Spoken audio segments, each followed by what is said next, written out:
ನಮಸ್ತೆ, ಸರೋಜಾ ಶ್ರೀ ಶಿವಶಕ್ತಿ ಯೋಗ ಕೇಂದ್ರ, ಅತ್ತಿಗುಪ್ಪೆ, ಬೆಂಗಳೂರು. ಸಮಸ್ಥಿತಿ.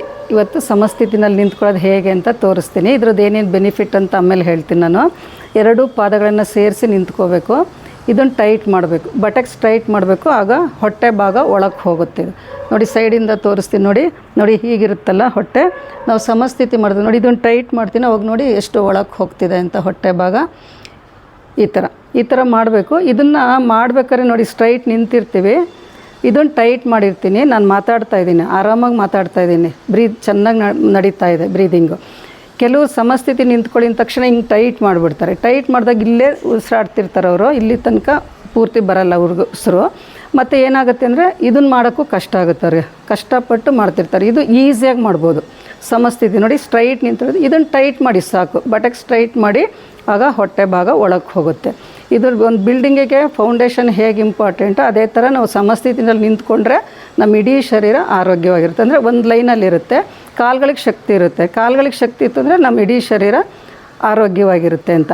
ಇದು ಏನೇನಕ್ಕೆ ಮಾಡ್ಬೋದು ಅಂತಂದರೆ ತುಂಬ ಇದೆ. ಇದನ್ನು ಹೇಳಿದ್ರೆ ಸಿಂಪಲಾಗಿ ಸ್ವಲ್ಪ ಹೇಳ್ತೀನಿ. ನೆಕ್ಸ್ಟ್ ವಿಡಿಯೋದಲ್ಲಿ ಇದ್ರ ವಿವರಣೆ ಜಾಸ್ತಿ ಕೊಡ್ತೀನಿ, ಅಂದರೆ ಯೂಟ್ಯೂಬ್ ಚಾನಲಲ್ಲಿ. ಅದನ್ನು ನೋಡ್ಕೊಳ್ಳಿ. ನೋಡಿ, ಇದು ಮಾಡೋದ್ರಿಂದ ಈಗ ಯೂಟ್ರಸ್ ಇದು ಪ್ರೊಲಾಪ್ಸ್ ಆಗಿರುತ್ತಲ್ಲ, ಅಂದರೆ ಗರ್ಭಕೋಶ ಜಾರಿರುತ್ತೆ, ಅಂಥವ್ರಿಗೆ ಇದು ಹೆಲ್ಪ್ ಆಗುತ್ತೆ. ಮತ್ತು ಯೂರಿನ್ ಪದೇ ಹೋಗಬೇಕು ಅಂತ ಇರುತ್ತೆ. ಆಫ್ಟರ್ 40 ಇಯರ್ಸ್ ಆದಮೇಲೆ ನಾನು ಹೇಳ್ತಿರೋದು, ಮೆನೋಪಾಸ್ ಟೈಮ್ ಆದಮೇಲೆ.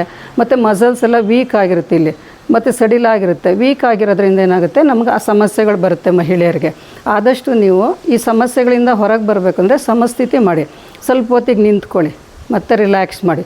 ಸ್ವಲ್ಪ ಹೊತ್ತು ಒಂದು 20 ಸೆಕೆಂಡ್ಸ್ ಮಾಡಿ, ಮತ್ತೆ ರಿಲ್ಯಾಕ್ಸ್ ಮಾಡಿ. ಬಿಗಿನಿಂಗಲ್ಲಿ 10 ಸೆಕೆಂಡ್ಸೇ ಮಾಡ್ಕೊಳ್ಳಿ. ಬಿಗಿನಿಂಗಲ್ಲಿ ಈ ಥರ ಮಾಡ್ಕೊಳ್ಳಿ. ಹಿಂಗೆ ಮಾಡ್ಕೊಂಡಾಗ ಏನಾಗುತ್ತೆ, ನಿಮಗೆ ಅದೇನು ಸಮಸ್ಯೆ ಇದೆ ಅದರಿಂದ ಹೊರಗೆ ಬರ್ತೀರ ನೀವು ಧೈರ್ಯವಾಗಿ ಎಲ್ಲಿ ಬೇಕಾದ್ರೂ ಹೋಗ್ಬೋದು. ಇದು ಅವಾಗೇನಾಗುತ್ತೆ, ನಿಮಗೆ ಈ ಥರ ಸಮಸ್ಯೆ ಇದ್ದಾಗ ಎಲ್ಲೂ ಹೋಗೋಕ್ಕಾಗಲ್ಲ.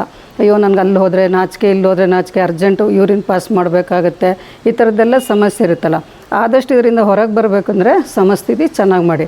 ಇದ್ರದ್ದು ಇನ್ನೂ ವಿವರಣೆ ಜಾಸ್ತಿ ಇರುತ್ತೆ ಯೂಟ್ಯೂಬ್ ಚಾನಲಲ್ಲಿ, ಲಾಂಗ್ ವಿಡಿಯೋಸಲ್ಲಿ. ಇವಾಗಿಷ್ಟು ಮಾಡ್ಕೊಳ್ಳಿ.